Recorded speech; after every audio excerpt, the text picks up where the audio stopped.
పిచ్చిగా వదిలితే చెప్పుతో కొడతా. Anasuya strong warning. చెప్పు తెగుద్ది.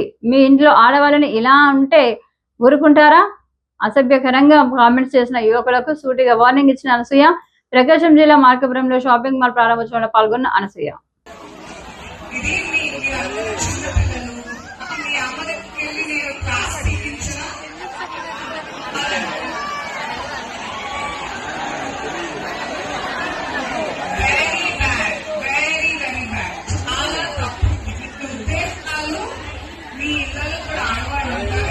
గర్ల్ ఫ్రెండ్ అయినా చెల్లైనా తల్లైనా మీ ఇంటి వాళ్ళైనా మీకు రాబోయే పెళ్ళాన్ని ఎవరైనా ఇలాగే ఏర్పిస్తే మీకు బాగుంటుందా?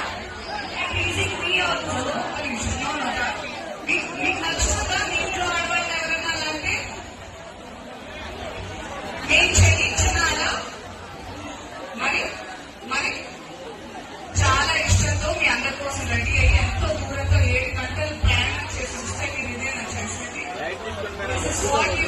పిల్లలు ఇదే నేర్పించారా? పెద్ద చిన్న గౌరవాలు అవన్నీ నేర్పించలేదా?